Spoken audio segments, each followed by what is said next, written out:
Good evening, everybody, and welcome to this week's episode of the Hearts of Men podcast, hosted by the Empowering Perspective community. We're your hosts of this evening's conversation. My name is Dwayne Dwyer, also known as the Mindset Coach, and I am joined by my brothers. To my side is Mr. Garfield Martin, also known as the Consistency Coach and the host of the Uncle Junior Network. Below me, I have my brother, Mr. Roland Walker, who's also known as the poor man's Dr. Phil, or the man of many hats, who is not wearing a hat tonight and has a clean shaven face. And by his side, we have our brother, Mr. Tawami Gaddy, also known as the son of Timothy, or better yet, the available man. And joining us a little bit later will be our brother, Mr. Christopher McClellan, from across the table with Chris. Gentlemen, how are you this week? I am doing well this week. After everybody else greets you, can I give a shout out real quick? Absolutely. Okay. There's a couple of shout outs tonight, but go ahead.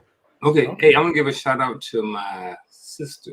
My sister that's right up under me and my niece, they're watching tonight. So I just want to tell y'all I love y'all and I'm glad y'all are here visiting. See y'all in a little bit. Welcome, sister Uncle Junior and niece Uncle Junior. Welcome to the show. It's always good to have you. Yeah, man. How's everybody else? Man, I done shaved off about 10 years. I'm doing all right. Man, you look like you weigh about 150 pounds right now. Yeah, man.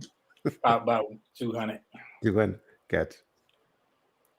I was going to say something, but I changed my mind. Don't do it. I ain't going to do it. Don't do it. Too early. Son of Timothy, how are you, brother? You're muted, bro. Of course, I pulled a Roland. Nah, I'm doing good. I'm just glad to be here, ready for this convo, ready to kick it with my brothers, man. I love it. I love it. I love it. Listen, I want to give a special shout out to everybody who has joined us. And before I really get into it, it's a young lady who has a birthday today. I'm not going to tell you her age, but Queen V, happy birthday to you. And as always, it is good to see you and welcome to the show. Along with everybody else as well. So welcome. Let me see who's over here. Welcome, Michelle. Let me go back to the top, man, because I know I'm missing people. Welcome, Michelle Ray. Of course. Welcome, Miss Queen V. Welcome, Cassandra McKenzie, Crystal Everett. Let's see who else. Nick D, good to see you. Bernadette Simmons, May Bird, welcome to the show. Lisa Keys, welcome to the show. And anybody out there who is still haven't, who haven't got in the chat and spoke, by all means get in the chat, let us know you're there, because we look forward to celebrating you. And listen, we know you could have been anywhere else this evening, but we do not take it lightly that you are here with us tonight, and we appreciate you being here. That being said, this is a continuation from last week. I think we had a pretty good conversation last week about cohabitation, and we're going to roll right into it this week. I think if I recall correctly, we did say we had 5 points, and we've got the one. I think we did one last week, man. So that just kind of showed what type of conversation this is going to be. So the title for today's show is Cohabitation. Is it a relationship builder or a relationship breaker? But as you ponder that question, here is the problem. The problem, as we know it to be, is now I just want you to think about it for a second. Just kind of go back down memory lane with me for a minute. And with some of you, it might be, your reality right now. Imagine you being in a relationship, with this young lady or with this young man or whatever. And you guys, you just enjoying each other, sharing time together, spending time together, and just pretty much enjoying the moments in time. You get on the phone, you talk, and time just goes by effortlessly. You go to sleep thinking about each other, and you wake up thinking about each other, and you just get to the point where you spend, countless hours. You spend countless hours together, and then moving forward, you get to the point and say, "Hey, I don't want to be without this person." So you get to the point where you say, "You know what? Why don't we just move in together and just make it official?" And you do so, but then there's these other things, right? There's these other things that show up. You got family members who have an opinion, you got life that has an opinion, you got friends who have an opinion, you got finances that have an opinion. And so this can create a problem set. Now, as you listen to this, if you fall in that category or have fallen in that category at any given point in time and can relate to what I'm saying, then trust me, this conversation is for you. And that's one of the main reasons why we created the Empowering Perspective membership program, to kind of uncover and unpack some of those things that we go through in life, so that we can understand that there are several options that lie before you, so that you can get to the point of just, existing in space and living your best life regardless of what anybody else thinks.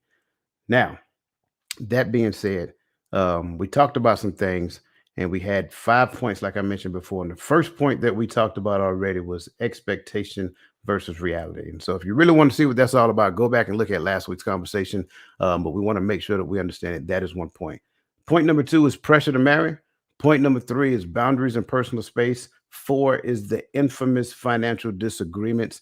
And five is the lack of legal protection. Now, I think it's important that we go over the scenario again, because we're going to use this scenario and just run with it all the way through. So, as a reminder, I want everybody to kind of, lean into the scenario. So, Emma and John, both in their late 20s, have been dating for a year. Given the amount of time they spent at each other's places, they decided it would be more practical and economical to move in together. They were excited about this new chapter and had visions of harmonious cohabitation filled with romantic dinners, movie nights, and deepening their bond. Their expectation was a shared living situation where both would contribute equally to the household chores and maintain a balanced lifestyle of work, personal hobbies, and shared activities. Emma envisioned John cooking dinner some nights, as he often bragged about his culinary skills during their dating phase, while John looked forward to enjoying Emma's penchant for organization and cleanliness, assuming that this would translate into a tidy shared living space. The reality, however, unfolded differently. John's work schedule was erratic and often kept him out late, leading Emma to take on the majority of cooking duties. While John did indeed enjoy cooking, he found himself too exhausted from work to contribute in the way Emma had anticipated. On the other hand, Emma's organizational skills were more focused on personal belongings and less on shared living spaces, leading John to feel frustrated about clutter in their shared areas. Their cohabitation started to feel less like a shared living experience and more like a series of unmet expectations. The discrepancy between their romanticized expectation and the reality of daily life started causing friction. Both started feeling discontent and resentful, leading to arguments that they hadn't anticipated when they decided to move in together. So, that being said, that takes us to our second talking point, which is pressure to marry. Now, the question, I see they're chomping at the bit already. Y'all check them out. Considering their cohabitation and the resulting challenges, how might external pressure to marry exacerbate the issues that Emma and John are currently facing?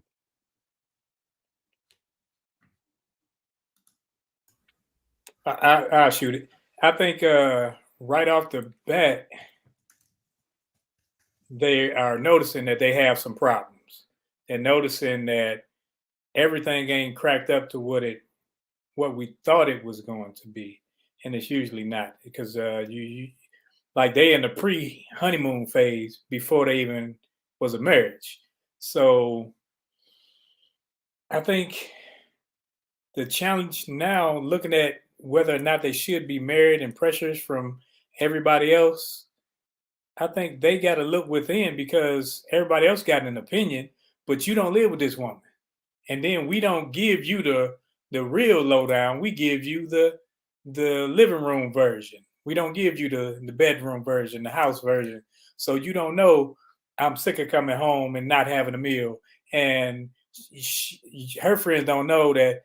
Hey, he said he can cook, but he don't really cook. He don't do nothing. He just come in talking about he tired, like I ain't been at work. So now, instead of talking to one another, it seems like they might be talking to their friends and everybody else, and not coming together saying, how can we actually rectify these problems so that it can be to the betterment, not the detriment of said relationship, hopefully marriage. I want to kind of take that point a little further, well, a little different, because you're 100% right. When you're dealing with someone that you're already experiencing issues with, right? And let's just say, you hear the Hispanic name, so they might be Catholic, right? high probability. So I don't necessarily have to talk to family, but mama might be like, all right, you need to marry her. Y'all living together, y'all doing this. And if they're very strong in their Catholic beliefs, there's going to be a lot of pressure to that from the parental side of it, right? And so for men sometimes, especially if his mama telling us we got to get right and we got to do things right, is that pressure to also make sure mama's happy, but there's that pressure of, are we sure, because we're dealing with issues, right?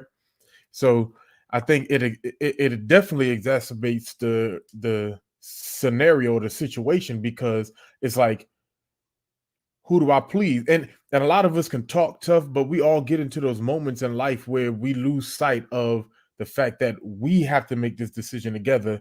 And the outside influences, especially if we hold them in high regards, sometimes can hold weight on our mental, and we forget to handle the situation right. Then you jump out there and you bring up marriage, or you try to take it to the next level, and she's not sure. Now the conversations get deeper, the conversations get heavier. So it can go so many ways in this scenario. I'm gonna say something that Roland kind of talked about. We both kind of talked about family a little bit, the pressure from family, and I think that's true, especially when you have. I think that if you have some older adults in the family who are coming to these young people and saying, "Hey, maybe you guys should get married," or something like that. I'm just using that. That may be an example. That may be something that's going on. If that's happening, then what they're doing is they're putting their image or their impression of what they see as marriage onto that couple. And that can feel like pressure because maybe they don't want that type of marriage, or maybe they're not really ready to get married yet. So I did want to say that, but I also kind of wanted to switch it and talk about the job. And I'm speaking from somebody who has been in the military, and there's pressure right there sometimes. I don't know how many times we've seen young soldiers come up. They have gotten somebody pregnant. This is not that situation, but what I'm saying is they find themselves in a situation to where they feel pressure from their job to get married. You know what I mean? And then now they end up in a situation where they may have gotten married too soon, or they may not have had certain conversations before they got married, which can lead to other problems down the road. So I think that, sometimes just external pressures like jobs and different things like that, like family can exact that word, the issues that Em and John are currently facing. I had to look the word up, and that's why I put it in the chat. No, You you had to look good, it up. man. You I had to good, bro. look it up. I just like to listen to you pronounce it. So I kind of want to go there because we're going to get to the family and the friends thing, right? But you mentioned job. So what kind of stress does job put on that? On this, what kind of stress does job? See, I'm joking with you, and now you see what Instant, happened with yeah. me, right? Payback, karma. So what Instant. type of stress does job put on them to kind of go ahead and tie the knot and get married? Man, we all right now, we all soldiers, and I think is for me it's easier to hit that avenue for conversational purposes because where he took it is so real, especially with cohabitation. Because how many times do you see soldiers get married, and the pressure may or may not be she got pregnant, maybe like coach said in the scenario, you love her so much and you can't live and think without her, but you can't cohabitate in the barracks. So you get married so you can get that BAH and y'all can move off post.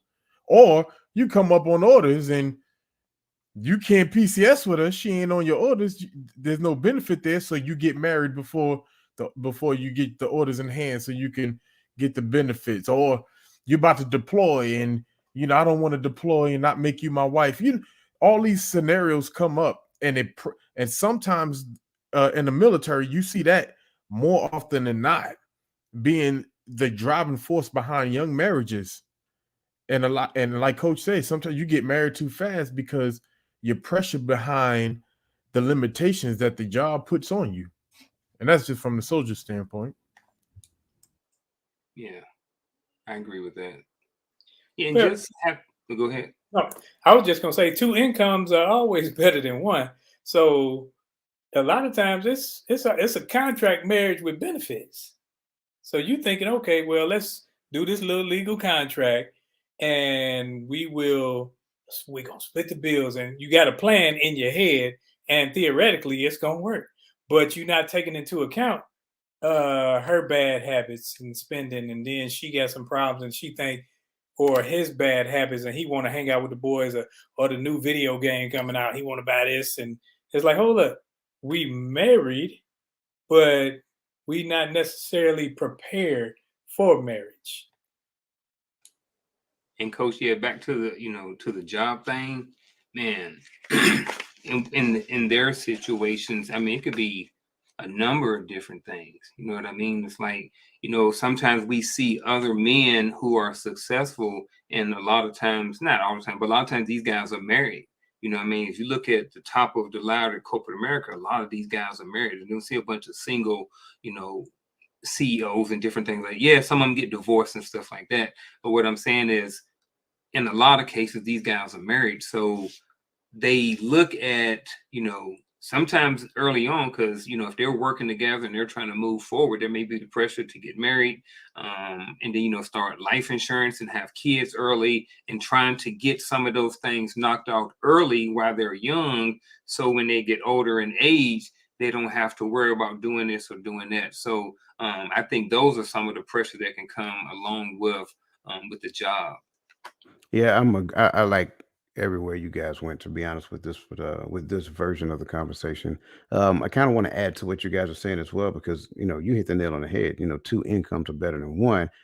Gaddy, I'm with you, bro. Like you in the army, you're not going to be shacking up. That's just not going to happen.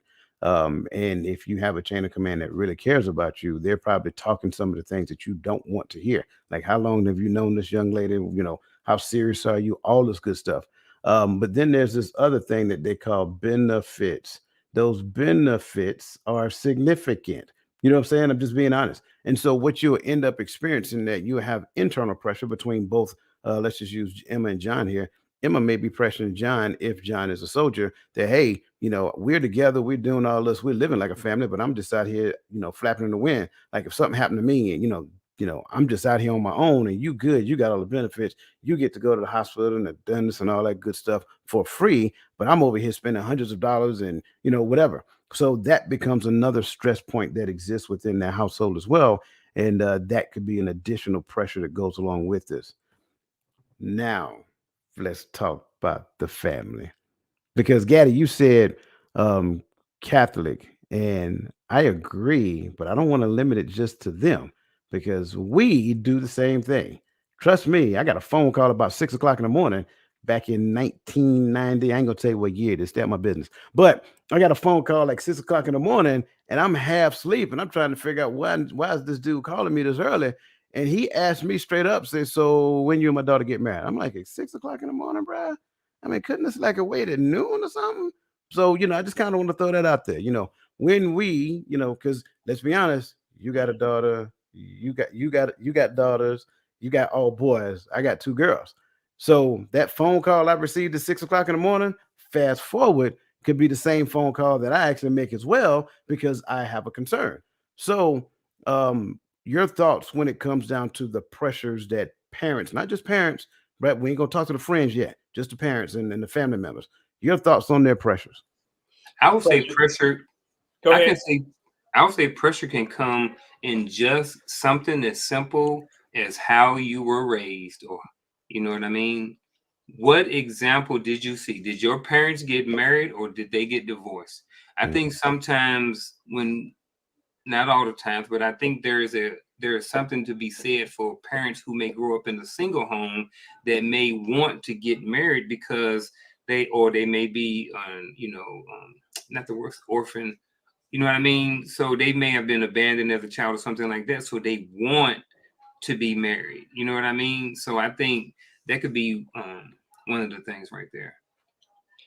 I think as a father of a bunch of girls, and I still feel like this, I don't want my girls just chilling with some dude where he gonna use her up, And because I, as a person who's been a user, and then like, okay, when I'm done, okay, next. So I never wanted that to be my baby.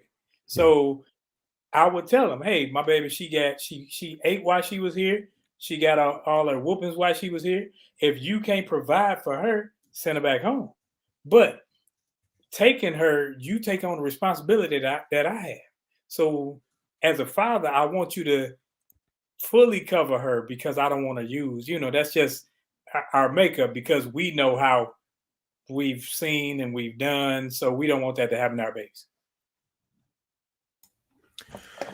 Oh, yeah. Both of you brothers are spot on, right? When I look at the parental influence alone, or even siblings, right, family, whatever, it can be. I normally say family advice, if handled incorrectly, is normally bad because you a lot of times you hold certain people in your family of high regard, so you do what they say without consideration of your reality, right? Um, and I'm not saying parents are bad people. That's not what I'm saying.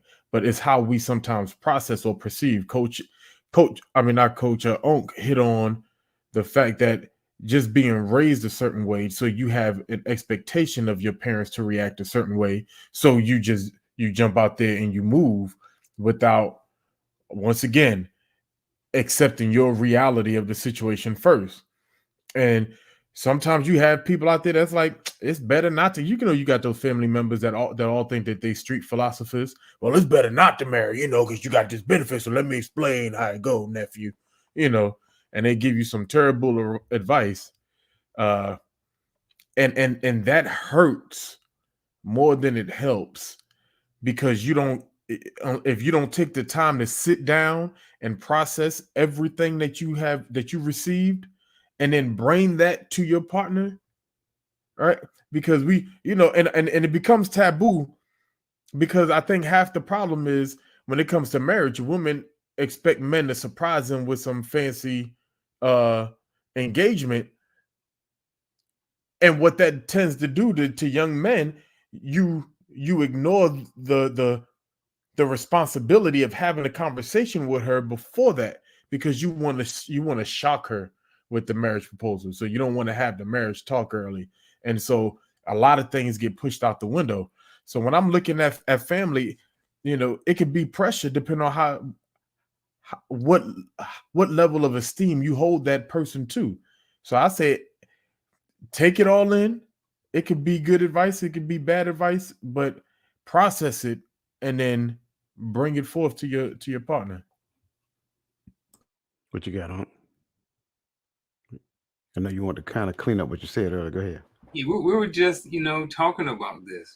Me and my sister earlier, we were talking about, family and stuff like this. And, sometimes feeling pressure from family, like I mentioned before, just from how we were raised. I didn't grow up thinking about marriage at all, but I did grow up not wanting to be like my father. So it causes me to act a certain way. So like, when children are raised a certain way, I think, and they look at their parents and they just have a perception of what marriage is. They don't know, and they may react just based off of that, and that can be a lot of pressure, what I mean? Because if you were like an orphan or something like that, and you was from home to home to home to home, it's like, man, somebody like, hey man, you should, go on and get married. It's like, I can understand feeling that pressure or even that internal pressure to want to go ahead and get married for security reasons, for comfort, for the fear, what I mean, simply for the fact that this may be a solution to my problem. I'll never have to feel alone again, So I think pressure can come just from simply how you were raised. And it's nothing bad on a parent. It just can be based off the situation that you're in and how it carries over into your adult life. Yes, I like it. I want to kind of touch on something that you guys mentioned. Gaddy, I like where you went, and where you went was so profound. I don't even want to touch that right now. But but listen, when I listen to Unk and I listen to Roland just now, What I heard is projection. So I heard three things. I heard projection on one hand. I heard impression coming from Gaddy. And Unc, I kind of lost where you was at for a second. Give me a second to come back to me.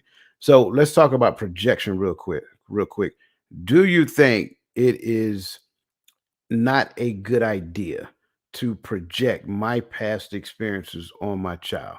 Like knowing what I did growing up, knowing Roland, you said I was a user. So knowing the things that we did growing up, because everybody did it, and we nobody innocent, right? Knowing the things that we did, through our younger years, our immature years, do you think that we may look at them and try to project the things that we did, and we have this sense of like we want to protect them from people like us? Not who we I are now, think who we used to be. right. I think we do, but I think to have a well-rounded viewpoint, you need all the views, the good, the bad, the bums, the not so bum. You need all of it because you can say, okay, I can see that. And because hopefully you raise a child that can intellectually think for themselves and not just take your word at everything. Because sometimes we will raise kids with, hey, it's this way, it's this way. No, it's not that way. I got to be able to think. I mean, I can't just go into a relationship thinking that everybody gonna be horrible because everybody was horrible to you, because that's like all these people get online. They talking about all these red flags. Like you missed a lot of red flags, and you got a lot of red flags, and that's a red flag. So it's like, when people be doing that, I'm like, y'all just asinine out here, really, and y'all just keep on perpetuating it and passing this on. That's what people do with the generational thing because they pass their views on. I try not to pass a view. I tell you what I think. You don't have to take it, but it's like, hey, take it, put it in your pocket for later. It might come up, but this is my view. I think you pass certain things on, and I think certain things you hold on to. I think it's good to be transparent about certain things if they're going to provide a certain type of lesson or something behind it. Is it a teaching point? You know what I mean? And I think in those cases it's okay.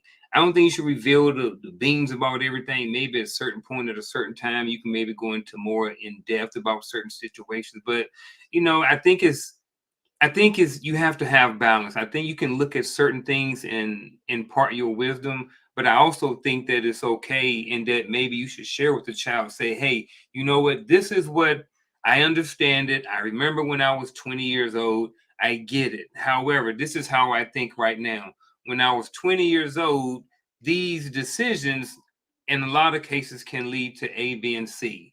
At the end of the day, you're a grown man, young guy, and you're gonna have to make your own decisions, and you have to be able to deal with them, any consequences, good or bad, that come from the decisions you make. But I think it's okay to share, but at the same time, caveat and understand that I'm older now and I don't think like that. I understand where you're coming from.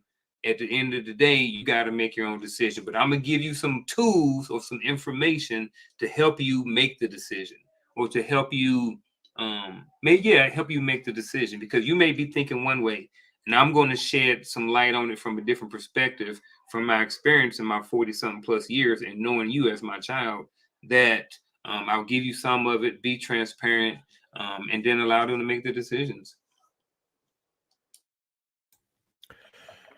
Now, my my take on this. Remember, I'm the young parent, so I listen to some of you older folk. Then I try to weave out what y'all say are y'all mistakes and gather my opinion of parenting based upon that, right? But with saying that, my son will be 12 in 3 weeks, right?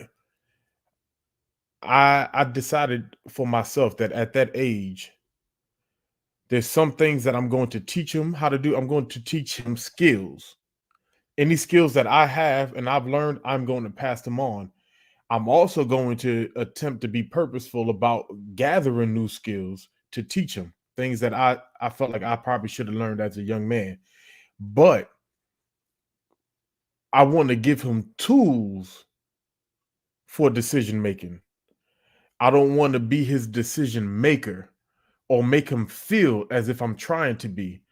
And I think as parents, we do well if we give them what we have as tools to make decisions, right? you're not going to tell, because if you project the fact that you used to be a user on your daughter, all men are now users. Not maybe not, but a lot of times we see that. So all men are users, all men like this, because my daddy was like that, and my daddy's a great man. So if he was like that, I know you Negroes are like, and that I think that comes from projection versus tools. Be mindful of men who do this. I used to hear the older women, my aunts and grandparents' age used to tell the women, be careful of a man that always talking slick and smooth. He may seem like the nice guy, but he's just better at the game than the other guys. And so she had tools. She knew that not all guys were slick and smooth and trying to get her, but she knew to be careful of those guys. And I think if they would have took the approach and said, hey, now I done had men trying to use me, and I had men trying to abuse me, and I had men trying to do this, men to do this if you let them, men to do this. So that's projection. And now they have a concept that men, and so now they go through life in fear of being used instead of in watch for the enemy at work. I like that. I agree 100%, and I like the fact you brought the other side of the equation to the conversation as well. Now let's transition again, and before we do so, man, listen, for you guys who are in the audience, thank you so much for being here. Again, we see your messages, and they're about to come to the stage here shortly. But I kind of want to beat this real good before we start bringing in your comments, because I'm seeing you guys hitting some home runs as well. So I see you. I just want to make sure I acknowledge you. Secondly, go ahead and hit the like button wherever you are. Whatever platform you're on, whether it's Facebook, LinkedIn, YouTube, go ahead and hit the like button. If you feel so inclined, go ahead and hit the hearts as well. We like hearts. Just because we men, that don't mean we don't like hearts. Okay, so if you like it, then you better put a ring on it. So Emma girlfriend chirping in her ear. They done been together for like 6-7 months. Y'all living together. How you gonna give him the milk? I can't remember how to say it. You know what I'm talking about. How you just gonna get to him? You know what I'm saying? Have him live in, but he ain't made no commitment. He can up and leave you at any given point in time. Like, I mean, what are y'all doing? He should have married you by now. What's wrong with you? Your thoughts? They might not know they daughter. They might not know she's the one, she the ringleader with that thing. And I think what happens is a lot of people, this is for single men, if you ever take your woman to a wedding, trust me, the conversation is coming up. Because she gonna see them dresses, and she gonna see all this pageantry and stuff like that. And she gonna see the ring, and she gonna see all this stuff. Next thing you know, she gonna be like, and she gonna be burning a hole in your head while you watching ESPN. And then you go like, you want to talk? She's like, no, I don't want that. But she gonna keep saying little stuff. She gonna walk in the kitchen and say little stuff. So make sure that you talk, you communicate. Say, hey, because you never want to be pressured into a situation. Like if this is what you want, hey, say whether it's what you want or not. You might not want that with her. You might not see her like that. She may not see you like that. It's not always on the male. The female may not see you like that. So you want to make sure you have these conversations to where everything is talked about, and things may change along the way. And as they change, communication still is in effect.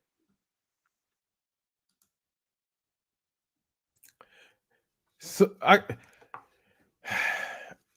think I got a question, rather, because Roland did bring up something that kind of played in my head, and so my question is, can sometime that inspiration be gathered by the guilt of the situation, right? Because we already living together, we already sleeping together, we already this together, we already doing that together, and then we get to this beautiful wedding. I should be here. Our relationship needs to go here. Versus if we keep our relationship at its proper place for its current position, then would some of that, and I don't know, I'm asking the question, would some of that, push away? She'll still like to be married one day, but she won't think of it in a way to have to pressure you if you don't take it that far already, you know, because I know we're talking about, all right, you already cohabitated, but what if you don't? What is the question? I want to make sure that we answer the question. My bad. So the question is sometimes that pressure put on because we allowed the relationship to move forward, because we cohabitated, and so she feels like since we're already here, why aren't we here?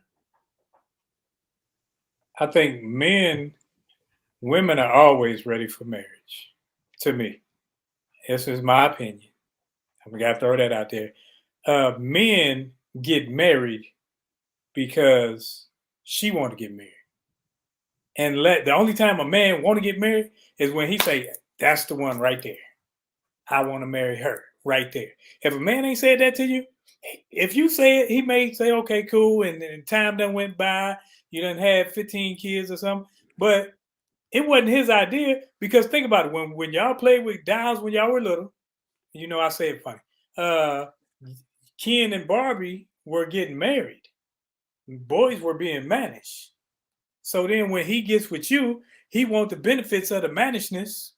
You thinking he's Prince Charming, and you saying, okay, well, I'm gonna change him and I'm gonna do this, that, and the other. So when it all comes down to it, it's your idea, but the pressures come from everywhere else.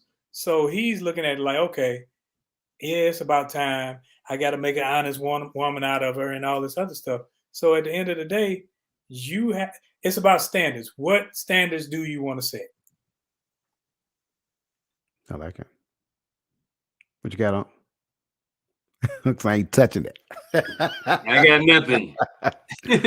I've been listening. I've been listening. I'm gonna go a different route. I'm just totally opposite. 180 degree. I am going to say it like this. I don't think the act of the wedding itself invoked any guilt. I think the act of the wedding only revealed what was already there the whole time. I think this was probably something that was lingering in the back of that person's head and just was waiting for the right time to have the conversation, or they had the conversation and the conversation didn't go over well. So now going to the wedding, right? Going to the wedding just revealed the exact same thing that has already been there. Um, I think that happens a lot as well. I do agree with Roland here, but I also will add to what he said. A lot of time men get married out of responsibility as well, especially if there's a child involved. Like they feel like that's what I'm supposed to do because of a lot of a lot of information that they heard and or seen in their childhood rearing days. Um, so I think all of those things come to bear, and then when you start packing on these friends on the outside who has an opinion, that man kind of starts to feel a particular type of way and and I think Roland touched on it, that man may start to feel pressured because of all of the outside little nitnoid influences, comments, all this other good stuff. And then you don't know what happens when they go home and close the door at night, because now all of that's been in her ear and you didn't respond to what she said. And now you're making me feel like I'm not the one, like Roland said. So I think all of this stuff starts to compound. And I think Cassandra mentioned, don't factor in church, because I don't know what it is. If a man and a woman is together, somebody at some point is going to say, hey, y'all married? Is y'all married? When y'all getting married? Y'all look so good together. When you're getting married, baby, you know what I'm saying? Y'all look good. Go ahead, bro. I'm about to say, and you only bought it at church twice. That's it. That's it. Who your people is? I think I don't know if it's the right place, but I think some pressure and just an external pressure can be time, just simply time. I think you've been together 1 year, 2 years, 3 years, 4 years, 5 years, 9 years, 10 years, still ain't got married. Now people like, dang, y'all still together? Y'all ain't got married yet? After 10 years? So it's like, I think that can add some pressure on people sometimes, just marriage in general. Well, I mean, I had an uncle and auntie. They were together my whole life. I didn't know they weren't married till he died. That's when I found out they weren't married. I'm like, what? Mm-hmm. It's been my uncle my whole life. Then he died. Oh, that was his girlfriend. But we allow people to put their parameters on us and what they believe and how they see it should go. If it's working, why am I going to break it just because you want me to get this piece of paper? That's the same reason why I got a fishing license. But why should I have to go get a fishing license if I just want to throw a pole in and catch some fish and eat? So you don't go to jail. What? Yeah, exactly. So I won't go to jail because the system says Right. we got to monetize everything. Yeah. So they monetize marriage, they monetize the wedding, they put TV shows out. Now she's Bridezilla, and you sitting over there just go to the end, stand there when she come, say I do, jump over this broom and kick rocks. And then when she ain't happy, she gonna divorce you. And take half. Take half.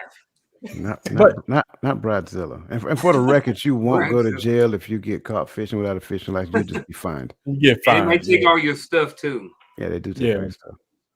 But I got my license. Onk said something, right? Pressure of time.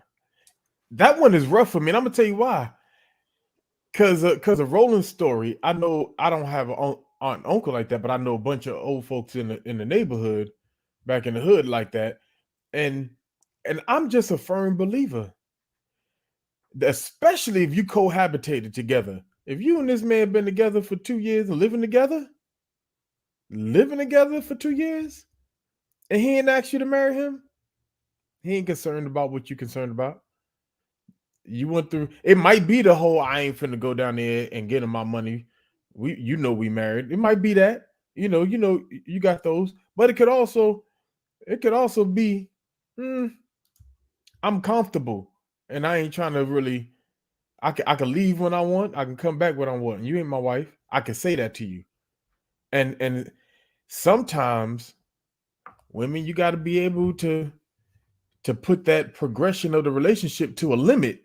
So that joker know, hey, if you want this, if you want all of it, all the benefits, you got to do what you got to do.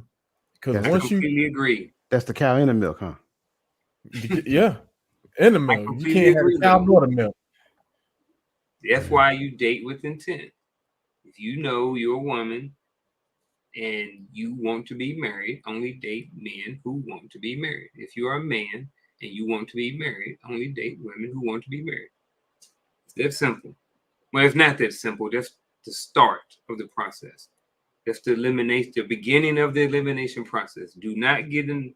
I was gonna say, do not get on the same path with someone who has visions of going down a different path. If one want to be married and one don't, nobody ain't going to change nobody else. You cannot change her and you cannot change him. But that's not most of the conversation. Most of the conversation, how much money you make, what you do for a living, do you want kids, do you want to be with somebody for the rest of your life? Do you think you can only be with me? We don't ask those questions until next you done gave up the cookies, and now the cookie monster wants some more cookies. Mm-hmm. So now it's like, hold up, what are we doing? Are we sitting up here saying this is us and we're growing together and we're building our team, or are we saying we just gonna do this for now and see how it play out, and then we're gonna do a Russell Wilson, we're gonna kick you to Denver? Yeah. I got all that. Y'all want my opinion, join the program. I teach a whole class on it. So listen, you'll get my opinion, you'll get the process to make it work. I'm just saying. Let's kind of dive into these chats, these messages in the chat, man, because they're putting up. Let's start with Crystal's question. She had a question, Unc, I know you put in there, you asked her to clean it up. Not clean it up, but kind of add a little context. And there you go. So you all were saying how you would talk to your daughters and want the young man to do the right thing.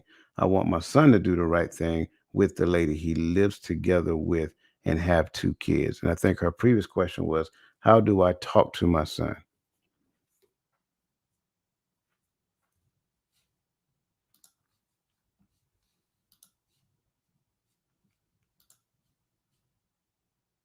Take the question away. Yeah, I'm about to say, go back to the other one, the second one or the first. Yeah. That one, yeah. Chris, I think you stumped him. I think Now, you the stumped them, right Crystal. thing is your perception of the right thing. Is your view of what the right thing is for them. It may not be the right thing. You want him to say, "Hey, you got these kids with her. You got this. Hey, you got it. This is your one." Where they may not be fitly joined together. They just been joining together, but they may not be the ones that for life. They might not be lifers because simply because they are common to one another. So you may need to talk with your son.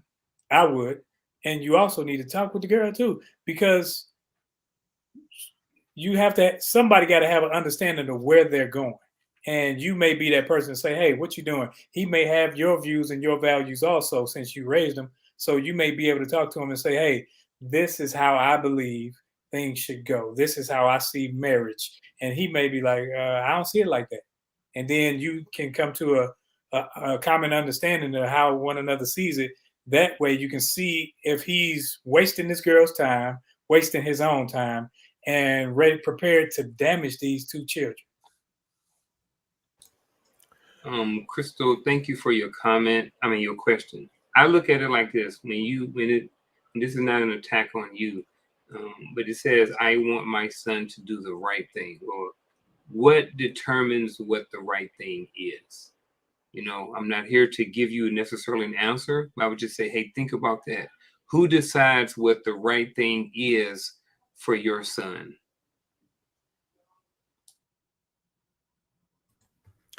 Man, that's a good point. Both are good points, but I'm gonna switch it up a little bit.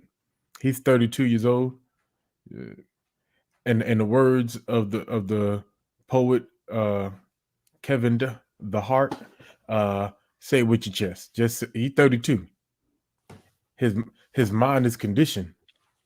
He operates how he operates. He moves how he moves. He is who he is, and there's no way to re-raise him. You just gotta tell him what you gotta tell him, but understand he's 32, and in his mind, he might not say it to you, but in his mind, he's gonna say, I'm a grown man, and he's gonna do what he's gonna do, right?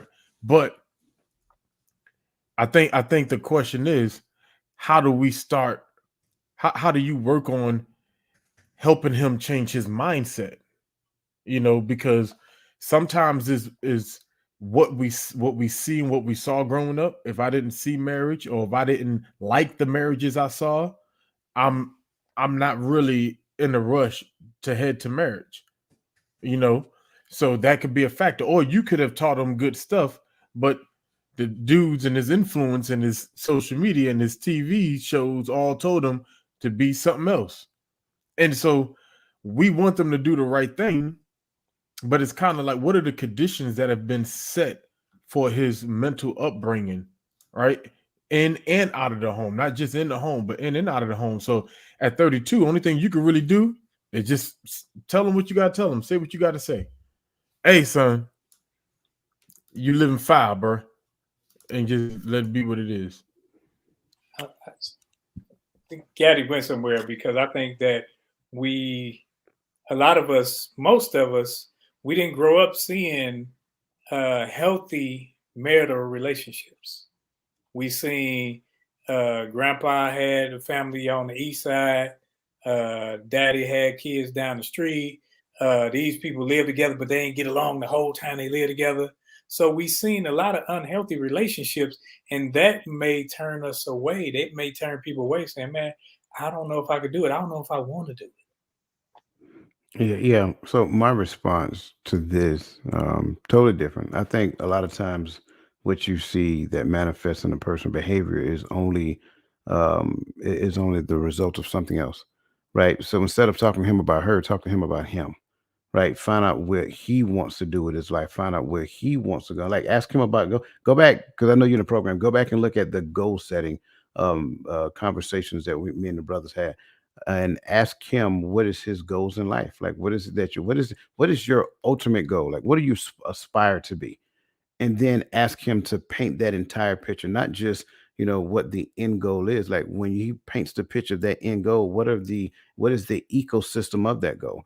Does it include a wife? You see what I'm saying? That's something that you might want to get him to define.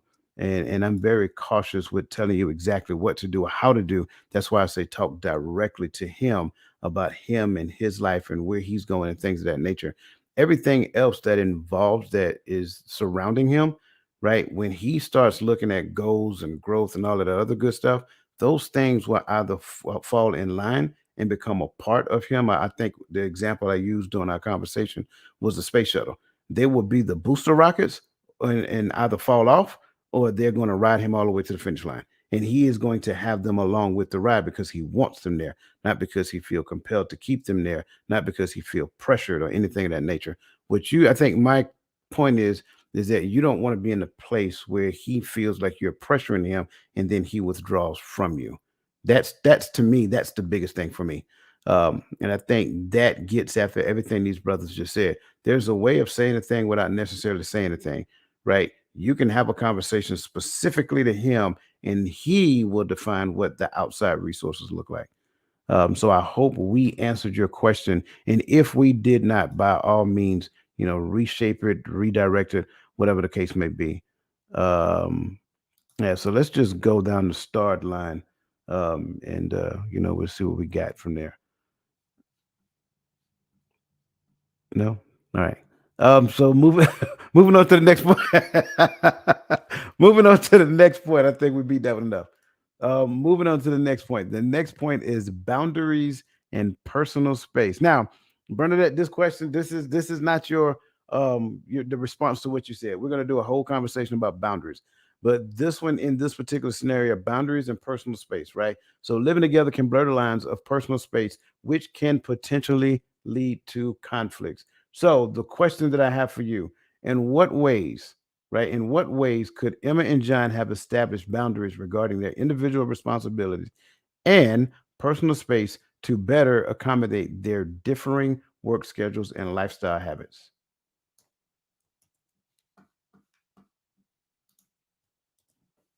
I think you got to be real.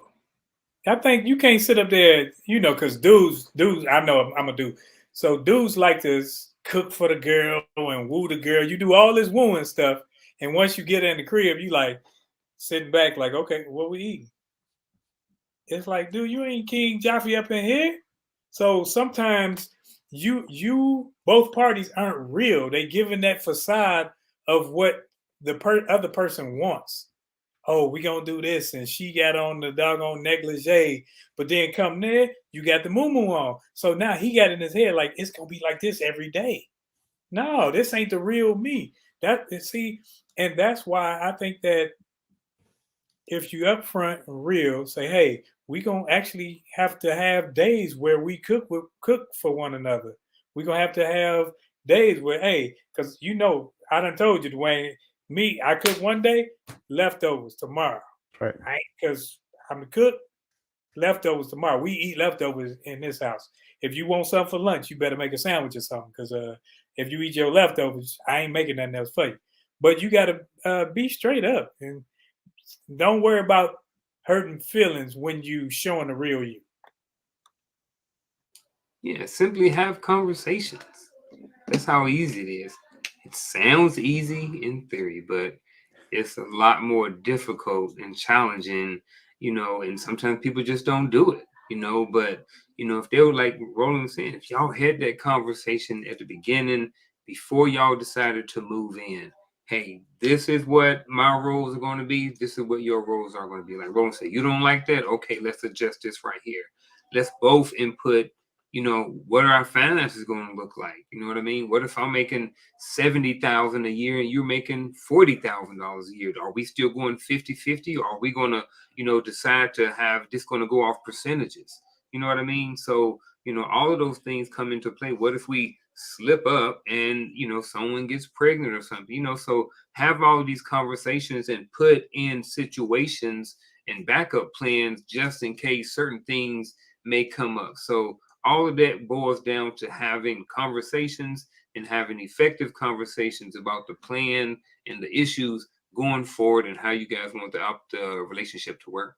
Did you say slip up and get pregnant? I just Yeah. want to make sure I heard you right. Okay. Yeah, when you're young, that's usually how it happens. You know what I'm saying? I think Eddie Murphy made a joke about that years ago. Get what you got, bro. Man, I was glad. I was hoping they keep going because I was warned against two different responses I want to give to this. And I'm gonna use Coach's line. I'm gonna save one for the program. I'm gonna use the one I like for right now.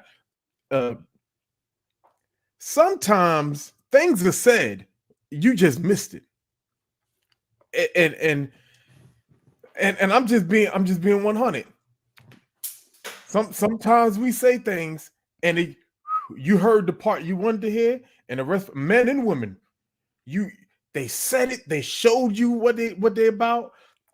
Man, I remember telling my wife one time about my upbringing, just sharing with her some things that I did and how I was raised. And then when we got married, it was like, well, why do you do this thing with you? I told you how I handle this. This is me, 100%. And don't get me wrong, it don't mean that that both parties still don't put on a facade in some shape or form. But the reality is, sometimes you just miss things that were said.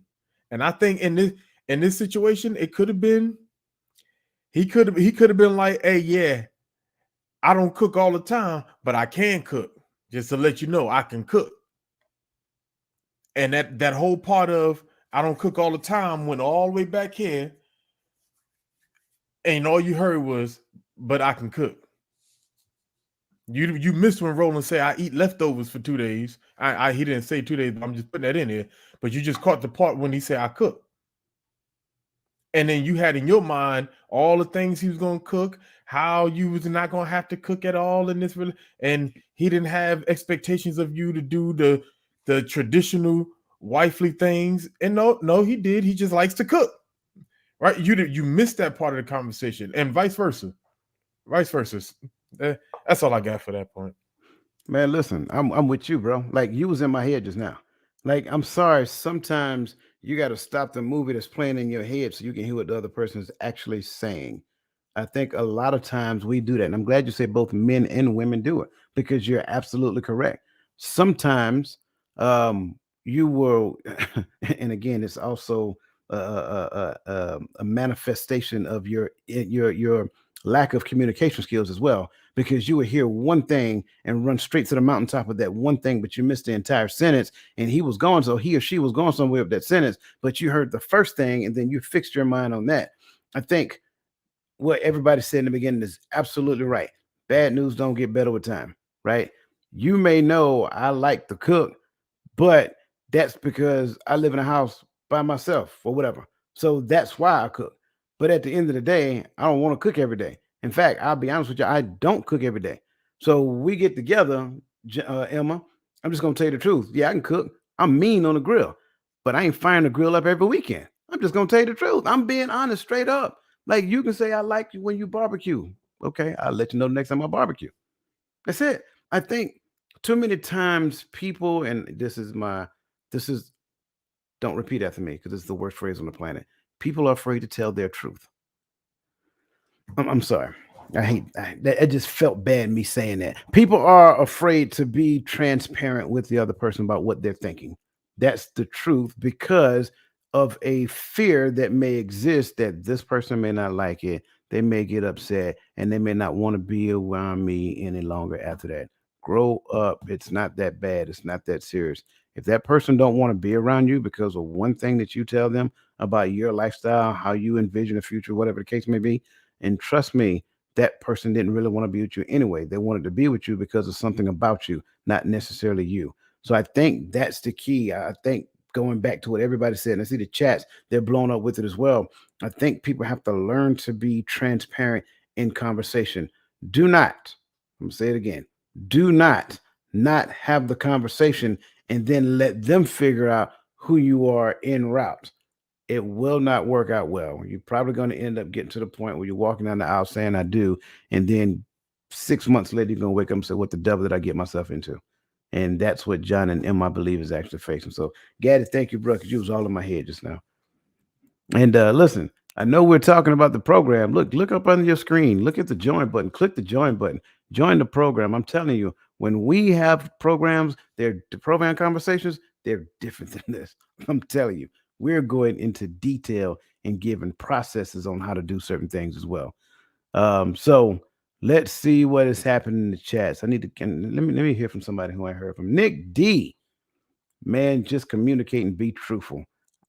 It could be all it could all be so simple, but you rather make it hard. Yeah, because my feelings are all involved. I don't want to be completely absolutely. So thank you for that, Nick. I agree with you 100%. Be open about what the other expects of the other. The other expects of it. Okay. Yeah, be open of expectations. Be open about expectations. Rolling in his moo right? Rolling that moo back in the day made 8 to 14. Lord, go put some clothes on. Stop walking around that moo on. You know what I'm saying? You got other stuff in there. Then gonna mess around and walk outside and get the mail. What's wrong with you? Okay. Joyce, welcome. Joyce Denise, welcome to the show. I lived and married.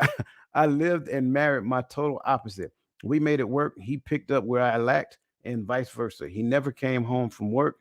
He never came home from work. I think she without a meal. If I cooked or ordered out, I had a full-time job. That's what I'm talking about, Joyce. Figure out a way to make it work. Once you make that decision, you just lean forward in the decision that you make. I like it. All right, where we going next? Yes, you cannot make someone want to marry you if it's not what they want to do. Yeah, and I agree. And I'm telling you, man, oh my God, we talked in detail about this. So yeah, I'm telling you, do yourself a favor, join the program, man. I think you'll learn something. And the key is there is something that you're missing before you even need to talk about marriage. Communication is the key. Lay it on the line at the very beginning. I agree with that. Like, hey, how you doing? My name's Wayne. Let's talk. Let's talk turkey. Like, didn't Eddie Murphy do that on Life? My name Ray Gibson. Let's talk turkey. That's what. Listen, do that. It's okay if they don't like what they hear. Go someplace else and shop. It ain't that bad. Um, Not something all the time. I'm a good listener now because I was not always there. Listen, I think we all struggled. I don't care who you are. I think everybody struggled with listening to a certain degree. And here's the reality of the truth. You're only good at listening right now to know that you can be better at listening. Nobody, no one, I don't care who you are, we all, and I'm not talking to you, Lisa, I'm talking to everybody. We all may think we're pretty good listeners today. That's only because we're older and more mature. But guess what? We still can improve with listening. So I think that's important for us to keep in mind and digest. I agree with him. Listen to what a person says the first time is truth. Thank you, ma'am. We appreciate that. I think we cover all of them? Yeah, I think we did. Okay. We might be able to get 3 in today, gentlemen. This is good. Okay. Moving on to the next topic, which is financial. Oh, yeah, the wheel's about to fall off the bus. Financial disagreement. All right. Managing shared finances can be complex. Disagreements may arise over income, spending habits, bill sharing, savings, and especially if the partners have different views on money management. Uncle June, you heard me on Wednesday, bro. Question, gentlemen. Given their differing work schedules and responsibilities at home, how could financial disagreements emerge between Emma and John, and what preventative measures could they take? Open the doors of the church, please. The simple answer is conversations. That's the simple answer, but I don't want to make it simple. Because if it was that simple, we wouldn't even be here having a conversation. Because if it was that simple, we would be able to talk about everything and we would be able to solve all of our problems before we all get married, and we wouldn't be divorced and different things like that. So if you don't have conversations, you end up in the exact situation or a similar situation or worse that Emma and John are in. You know, with different work schedules, there have to be structures and procedures or different things put in place so the slack can be picked up in other areas where the other person may be at work. You know, if somebody don't like to cook and clean, well, how can we mitigate this? You know what I mean? Maybe somebody's willing to work a part-time job, Ubering or something like that, to pay for somebody to come in and clean up. I'm just saying there are other options out there that you can choose and pick and choose. There are other options and different things that you can do out there to help mitigate some of the confusion and some of the disagreements that you have when it comes to the finances and different things like that. So being able to because what could happen is like what they're in right now, to where they get so deep into the game and the financial conversation hadn't been had, and then now what could potentially happen is that financial burden could fall down on one person. So what an example could be is they're working, they're fine, she's really good with her money, but they haven't been talking about anything. And John is really bad with his money. He just been spending and every different thing like that. And now all of a sudden she's thinking that he's paying this bill and this bill, and he's not. He's been out drinking or out at the club or whatever, or shooting craps behind the work. I don't know. What I'm saying is he's not as good with his money. And then now all of a sudden the rent is due, or there's a phone call, and now we're 3 months behind. And she's like, oh, what the heck? We haven't been doing good with the money. So if you don't have these conversations and there's not some sort of transparency when it comes to the finances and the books and people's spending habits, then you can have huge issues. And a lot of marriages, as we know, the data's out there, a lot of marriages end based off of financial disagreements. I think what you're going to find that this should have been a separate conversation. Question before we turn these two brothers loose. What is that financial conversation like? What should we be talking about? We talking about the now, 10 years from now, and even all the way up into the end of the road. But probably at that age, they're probably not thinking about all of that. So I would say at least at that age, they're at least talking about a budget or how to manage their money for the next 3 to 5 years, if nothing else. Okay. When I was younger, I used to tell people that I was terrible with money without telling them I was terrible with money, because I didn't know what terrible with money or good with money looked like, because I gave them the answer right here.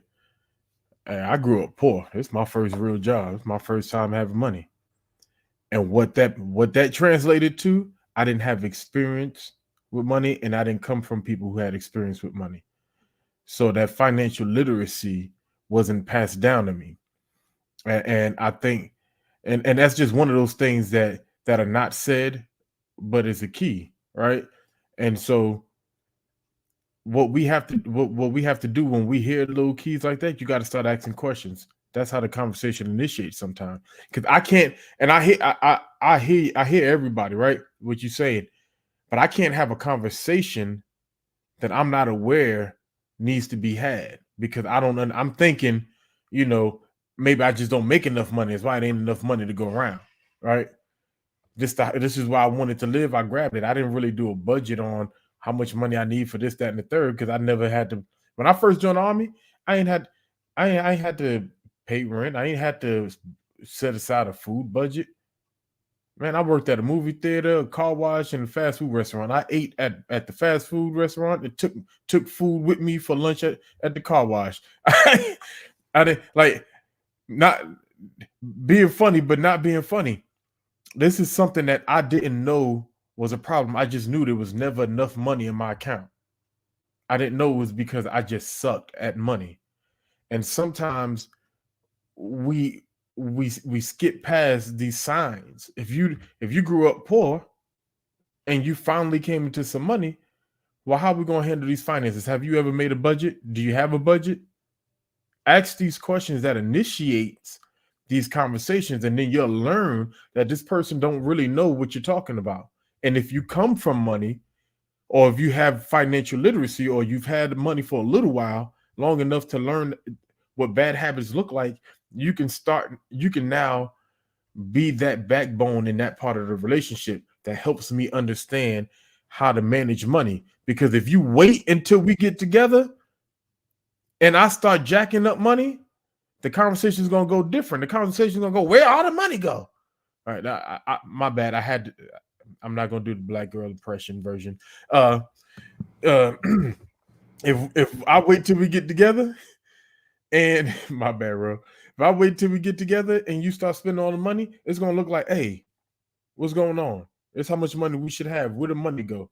It's all we had to, and it's not going to be a conversation no more. It's going to be a fussing match, because now I'm frustrated and I'm mad because we live together and we ain't got enough money to pay our bills, and we make too much money for that.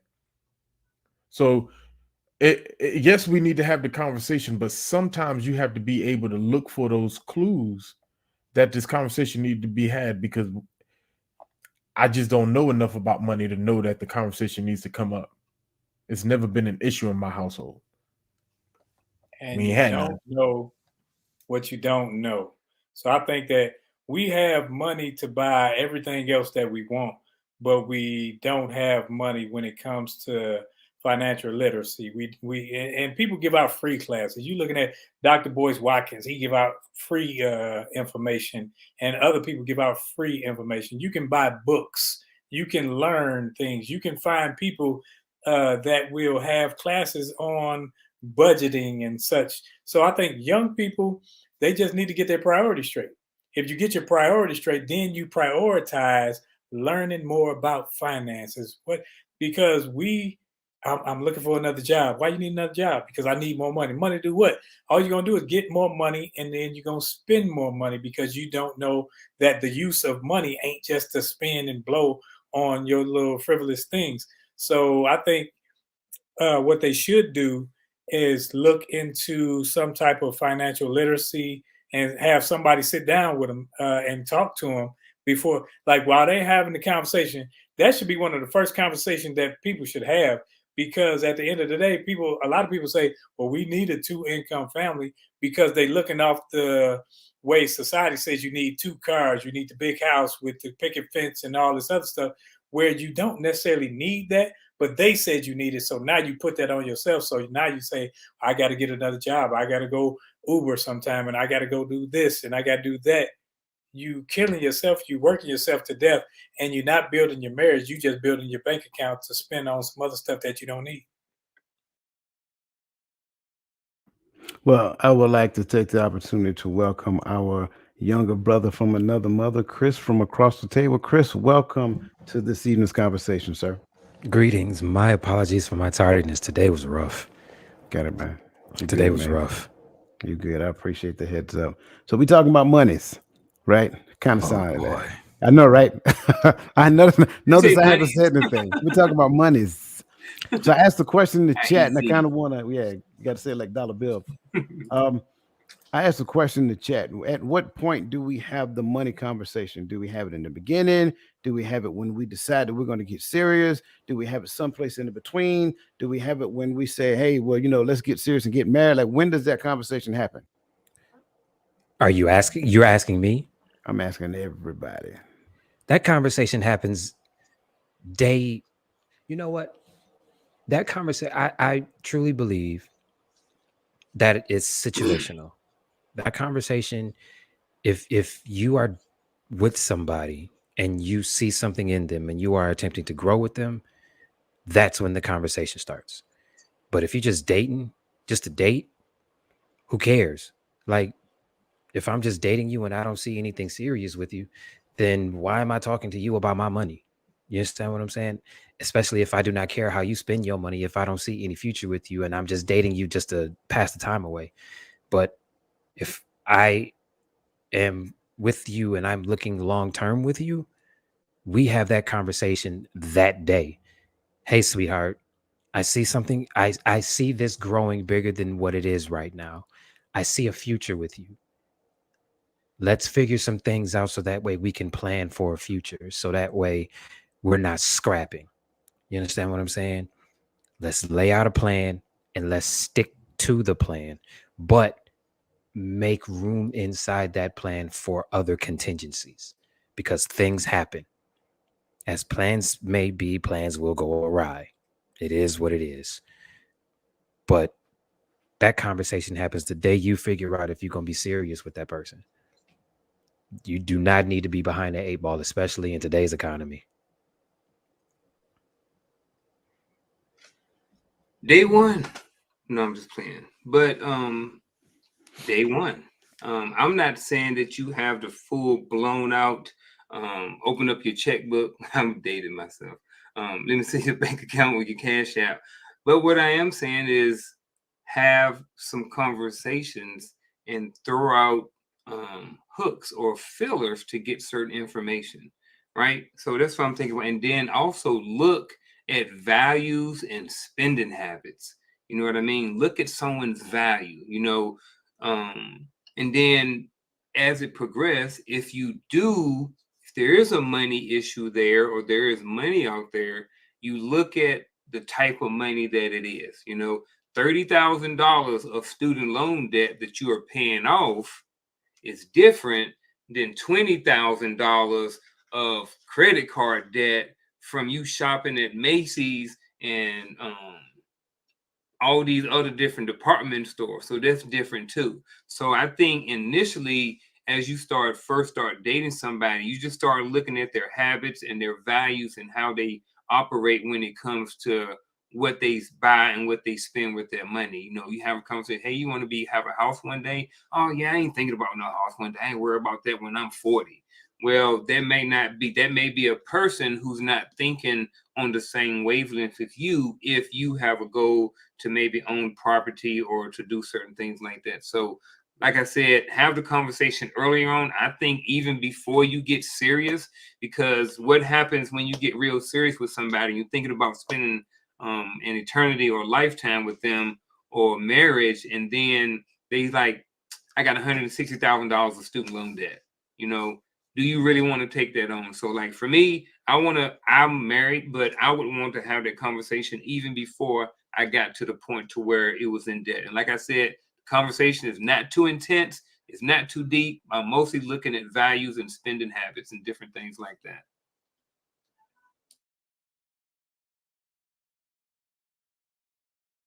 I mean, if you pay attention, that'll tell you everything.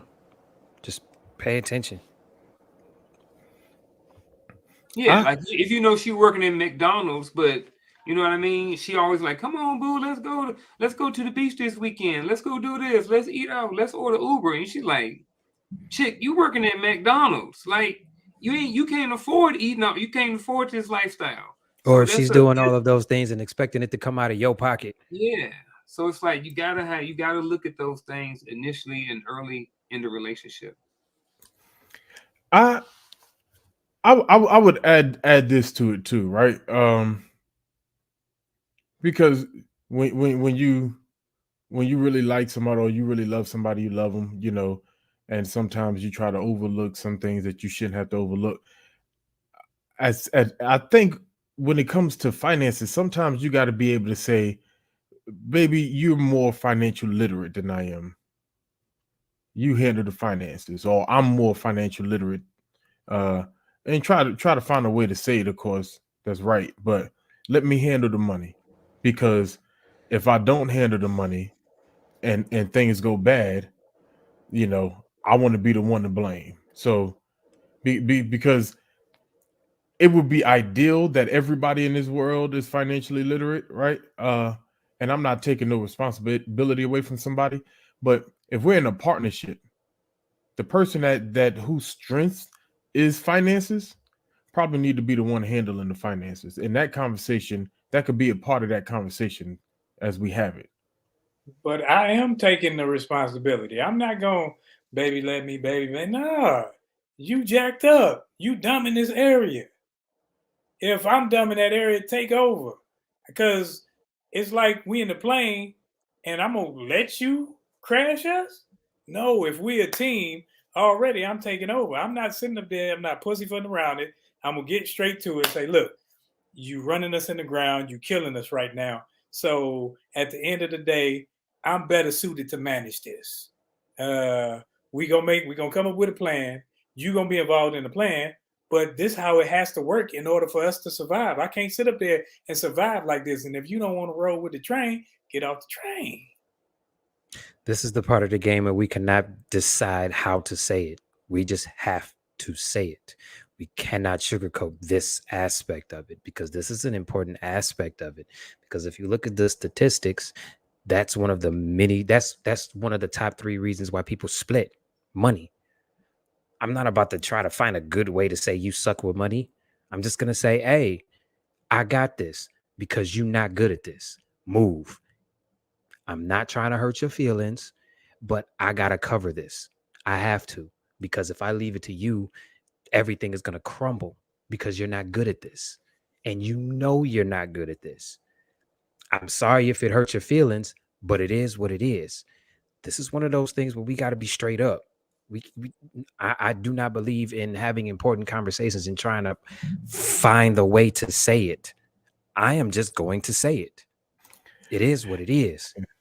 And for the record, when I say find a way to say it, I'm talking to people who don't have good communication skills, because you can destroy a conversation from the jump. I get that. So that's all. I get That's all that. I'm saying.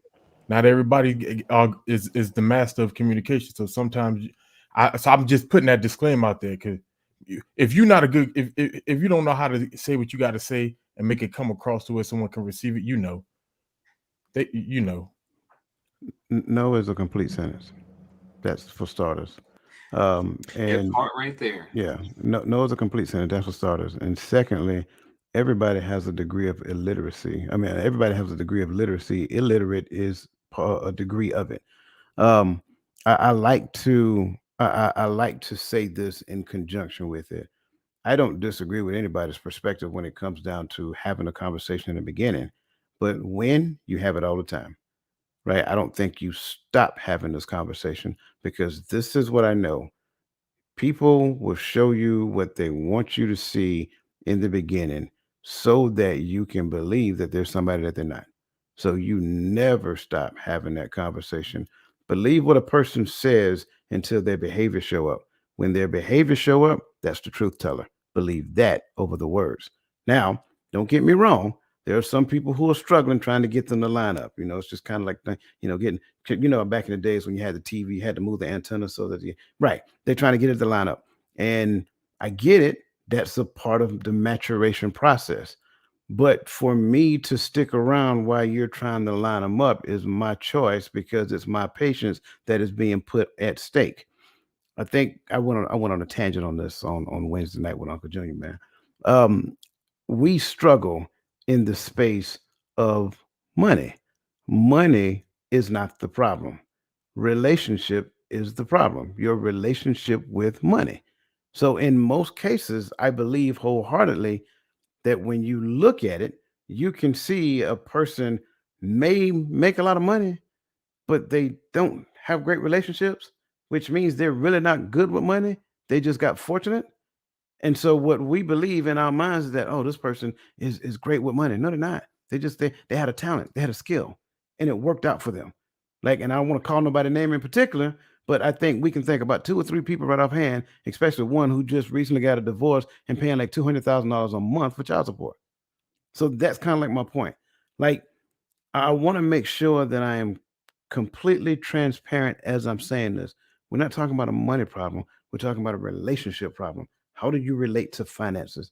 When you look at it, in most cases, that's indicative of how do you relate, period. So the way you view relationships is the concern. And when you go back and consider it and think into it, if you have to tell a person like you're bad with money, that is an indicator.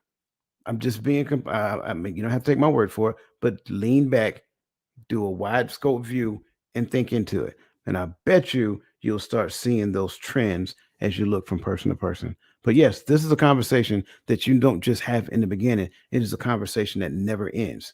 It's a continuous conversation that happens in time and space through the power, through the art of conversation and observation. So talk, observe. I'll be honest with you. We get together, you can show me, like, say, for example, you got $500,000 in the bank and you want to show it to me. I don't want to see it. I'm just being, I don't want to see it. That's yours. Put it away.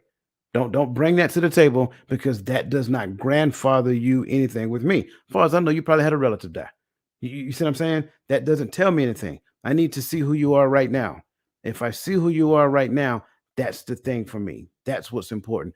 How do you behave when large sums of money come into the house? Do you act like this? Do you feel like you got to go and buy the latest and the greatest? Do we got to go buy another whip just because we got a large sum of money? No, we don't. No, we don't. So that's my point.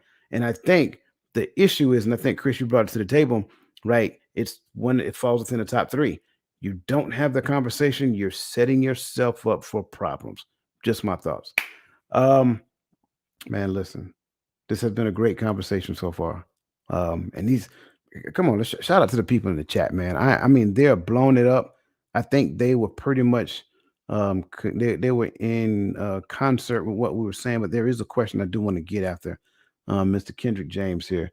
Question: What if one in the relationship is structured in in finances and put a budget, but can't stay focused for the future? So I want to make sure I'm clear. Are we talking about the person that's structured that can't stay focused, or the other person in the relationship can't stay focused on the budget that the structured individual brought to the relationship? You know what? Let's just answer both for the sake of time. You know me.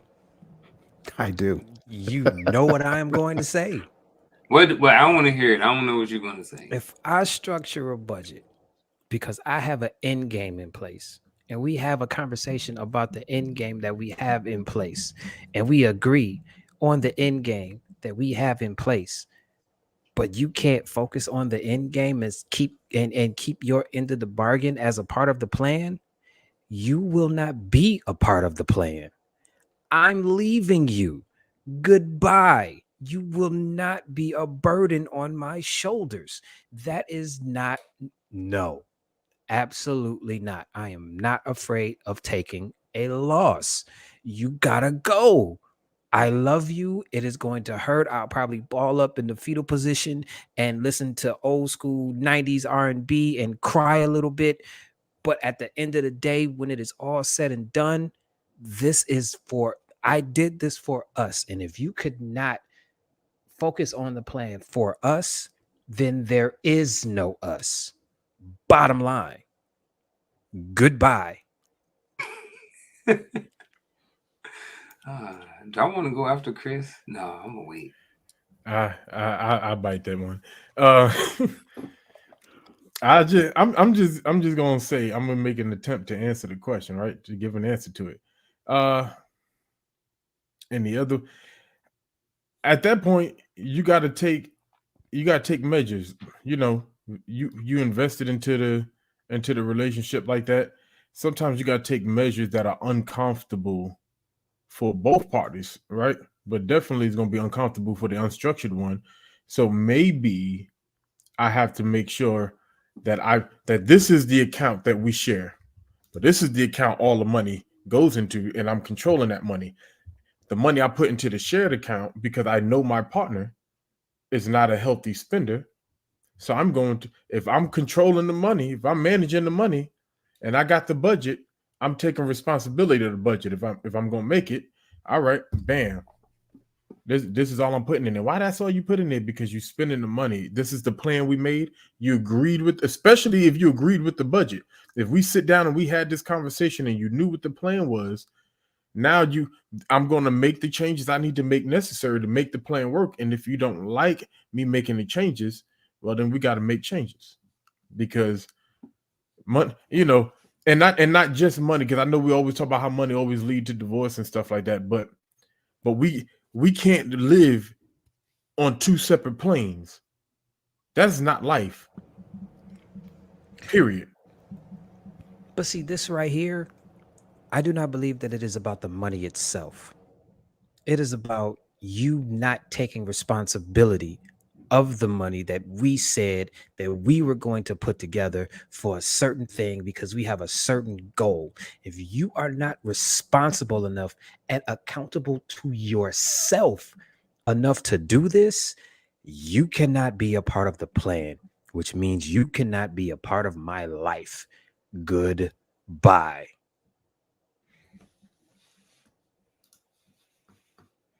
And when you said control, I understood where you were coming from, because it is not about controlling the other person.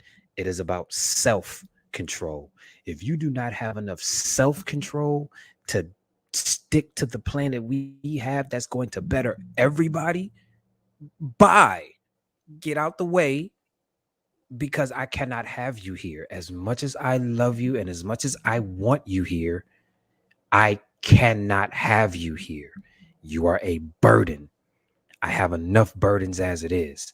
I cannot have the person that I love be a burden on me as well. Goodbye. My It's like shoulders when are you say strong, but I goodbye. can't carry all of this. Just so y'all know, I'm working on my crisp voice. I'm getting there. I'm getting there. I'm getting there.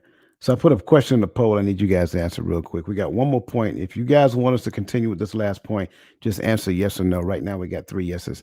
Um, to this question, I think I kind of answered it the last time, but I want to kind of put in the context for this one. Um, when it comes down to this right here, I think the ability to stick to the budget is the same thing as the ability to harvest and harness good relationship. So if you can't stick to the plan that we created for our future, then how are you going to stick for the plan that we created that is our future? So I don't see it being any different.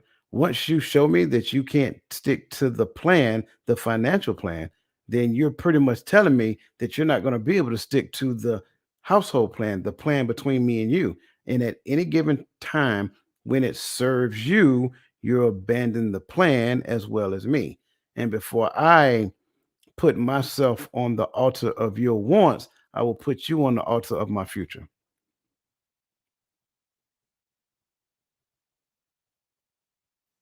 I mean, I ain't got nothing to say. Chris said it all. Yeah, he He did. said it with the Batman voice, but he said it all. Chris coming, I'm Batman. No, you got Do your thing, man. you But got to you got to remember the muscle shirt too. He got the guns out. you I'm see about to that? say, Hey, he man. wore the same. Hey, He wore the and he same over there shirt. drinking that creatine and stuff. Now let me stop. Suns out, guns Hey, out, baby. You know what time it hey, is. he But at he the got end of that the same day, T-shirt that Mr. T had on in Rocky 3. man, that's the one Mike Tyson used to come out in. But I agree with Chris, man, because how you do one thing is how you do all things. It's not like you just got bad in this area and you just might. No. If this is who you are when it comes to our plan, whatever happens after this, you can always fall short. You can always succumb to pressure. You can, and if you want headaches and all that, hey, go for it. Go for it. You can change that person. But if you don't want it, no, don't even try. I think you could do bad by yourself. I think that was one of them Tyler Perry movies or something like that. He said it, So, So real quick, Chris, is that the first time, or was that after a grace period? Maybe you've had a conversation, say, "Hey, look, you messed up. You remember what we said?" Or you like first time you jack it up, hit the road, Jack. I always give a little bit of grace. I cannot ask for something that I am not willing to give myself. I know I have shortcomings, and I am going to ask her to give me some grace. First time, shame on you for doing it. We are going to have a conversation. I refuse to patronize the quote unquote most educated group like they're children. I should not have to tell a grown up something more than once, especially if it is this important. Second time, shame on you because I told you what time it was. I told you what we needed to do, and you just went on and did what you wanted to do anyway, which shows a blatant and utter disrespect to me and to what we had going on. There will not be a third. Goodbye. I think that was a mic I, drop. yeah. But if I can, just because the way my mind is thinking about this, if this is something that has arisen before we got too serious, for me, I don't have nothing else to talk about. Because once we get married, we got a lot more invested into it, and the measures can change, right? Because you got your life invested into each other, right? Everything is shared, and it gets deeper. But if at the beginning you showed me that you have no care for us doing things as a unit, and we're quote unquote serious and talking about getting married, that's the time for the chopping block right there. I'm not waiting until we've jumped over that hurdle. Man, that boy That's got just some. Man, that boy got some heavy hands. Listen here. We got we got listen, unanimous vote. Everybody wants to continue with this last question. So I think we pretty much answered that one good. I hope we answered your question, brother. Again, great question. So lack of legal protection is the last one. Unlike marriage, cohabitation doesn't provide certain legal protections in the case of a breakup, such as the division of property, which can lead to potential issues. So the question that I'm going to go to is no, not that. I'm gonna go to the next one. If Emma and John decide to separate due to their disagreements, what challenges might they face due to the lack of legal protection in the division of their shared assets? Are we in Texas or a common law state? I'll comment later.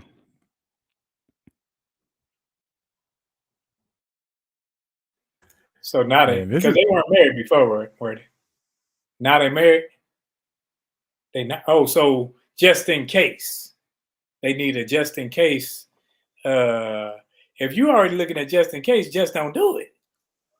I'm serious. If you're looking at it just in case, just don't even do it. But I think that because when you're looking at shared assets, I'm a person. Hey, if you come with it, you can take it with you, whatever. A man, all he needs is his game system and his TV, and he good to go. But And an air mattress.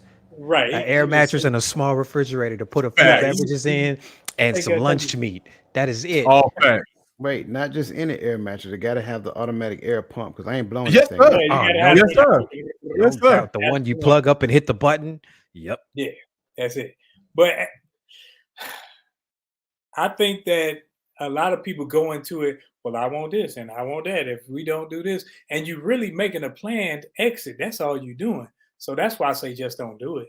Because at the end of the day, if you respect one another, and I know sometimes when you're going through the divorce process, there is no respect. And a lot of times that happens on the female side. She wanted it all. And if you did something, you may be a dirt dog dude, but you saying, okay, you can have this.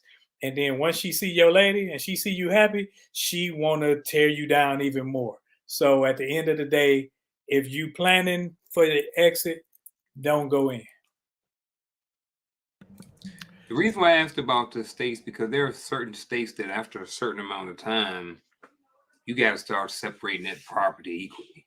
So one person may come into the relationship with a whole full living room, dining room, all of these different things that you may have been using your money to pay for at the same time while y'all was together. I've watched a whole bunch of Judge Judy, just FYI. So, and with that being said, there's a whole bunch of people on there that being in the same situation.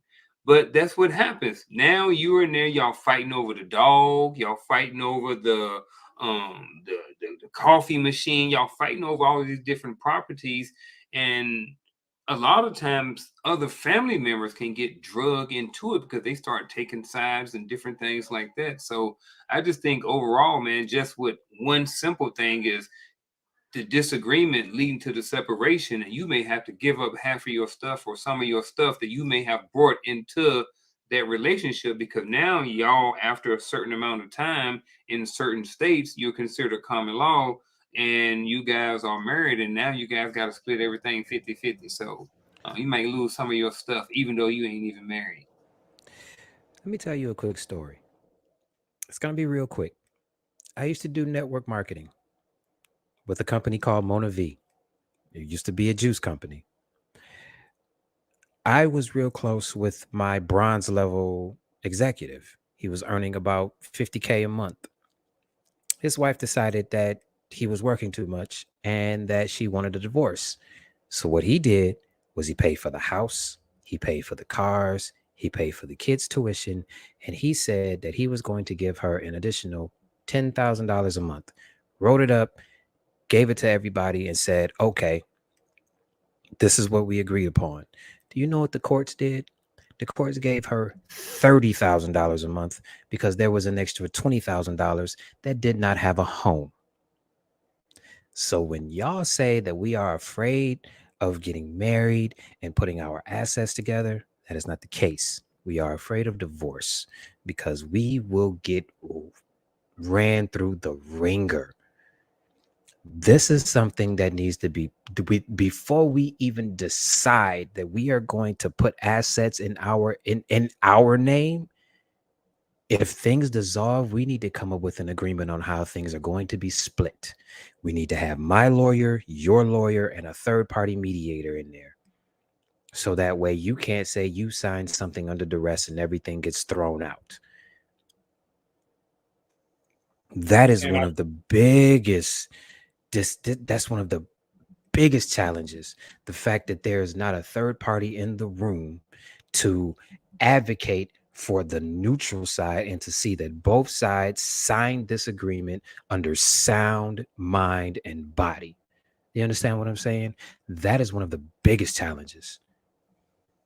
And I know that to be true because that happened to me when I got divorced, and we're in there talking to the lawyers and everything, and that was a third party came and said, well, you can get this much more.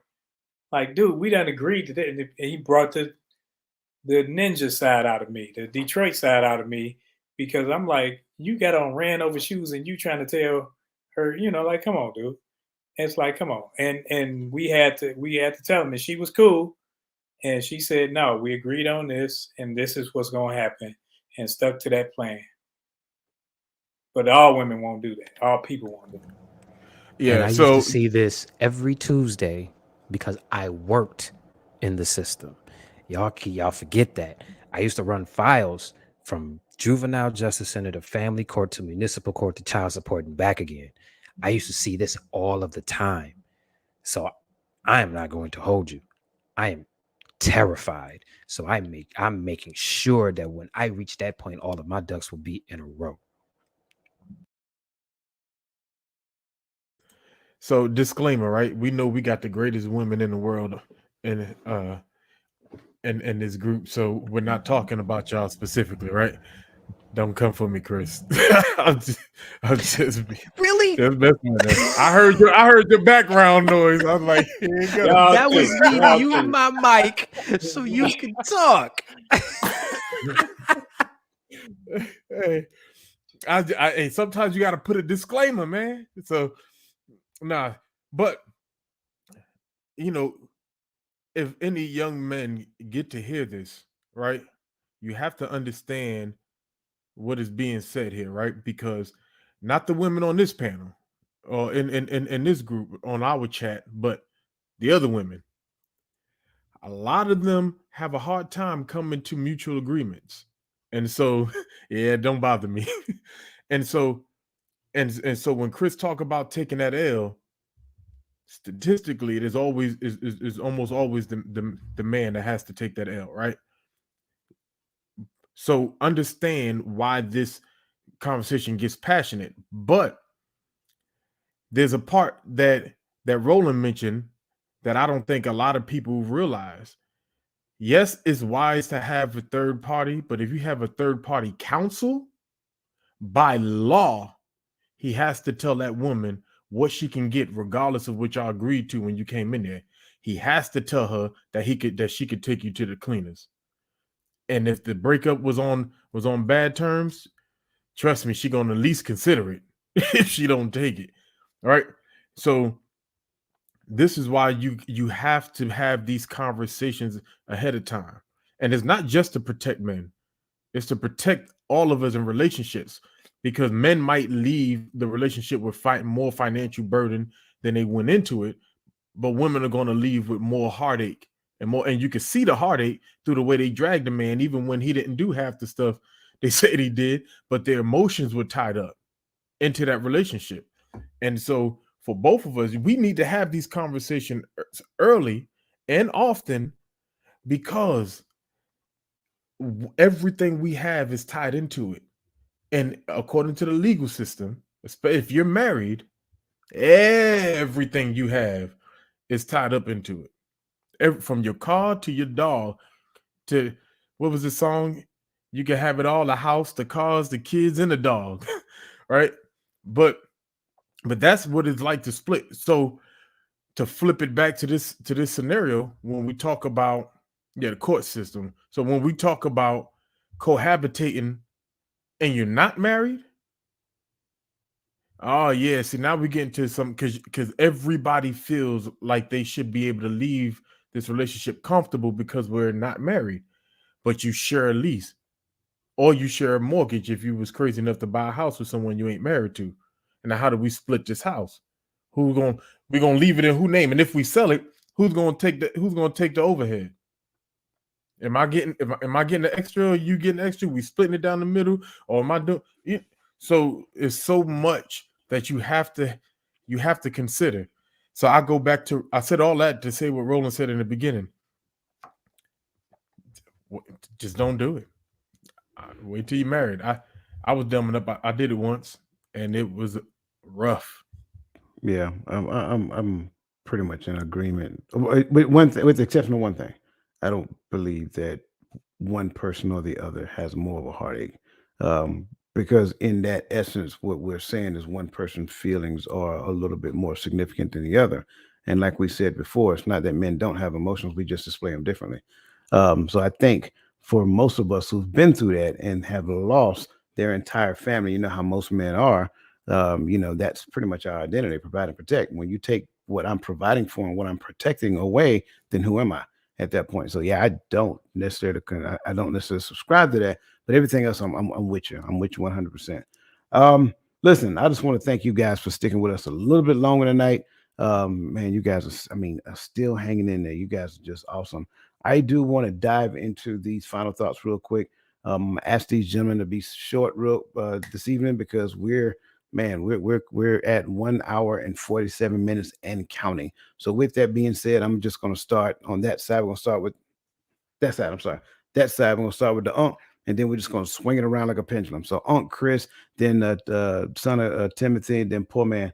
I'm gonna just leave it at poor man. All right. So that being said, Unc, Unc you up, bro. All right, man. Appreciate it. Hey, so final thoughts for this evening. We're talking about relationship builders or breakers. At the end of the day, there are going to be a lot of different things that's going to happen in the scope of a relationship.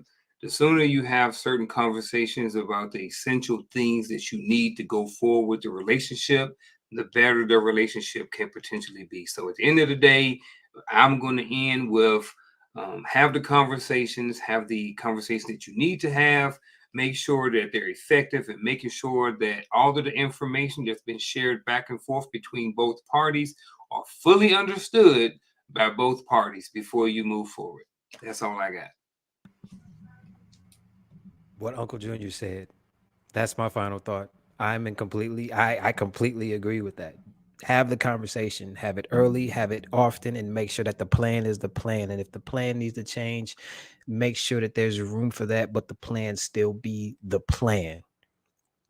If the other party cannot get with the plan and is not responsible enough to get with the plan that's going to better everybody, then you must not be afraid of taking a loss, because you taking that loss is going to, them being in the way of the door and you moving them out of the way is going to open that door up for something else to come into your life that may be beneficial to you.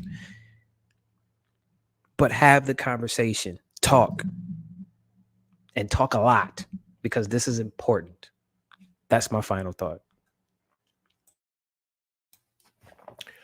Oh man, have the conversation. Everybody said that already, right? So I want to just drive that one more time so it's hammered in. But if in the conversation you have discovered that there are some issues that need to be ironed out before we take the next step in this relationship, sometimes you just got to admit you might not be able to do it. I might not be the right teacher to teach you financial literacy. We might need to go outside and find a financial counselor to sit us down and teach us both. Though I may be literate in it as a single person, or you might be more literate as a single person when it comes to finances, but let's sit down with a financial counselor so we can both learn the same thing and try to build the same habits so we have the same mind, right? because I'm all about unity. It's a oneness. Is a relationship growth is not about 2 or 3. So don't be afraid to seek outside help, man. Whatever the issue may be, finances or whatever. At the end of the day, we talk about communication, and we're talking about money, and we're talking about these couples and them trying to grow together. And if the objective is to grow together, then we got to know one another.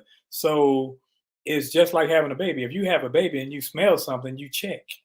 If it's something wrong, if it's soiled or something going on there, you remove the pamper, you remove the whatever's on the baby, you clean it up.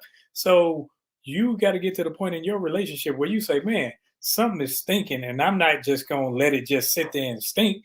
I'm going to say what it is. And at I can't be afraid to voice my opinions, voice my concerns, afraid that you're gonna get mad and all that. I don't even care if you get mad, because I'm telling you something stinks and I don't like it. So at the end of the day, we got to make sure that we're communicating how we actually feel, not walking around, well, baby, if you did this and if you did that.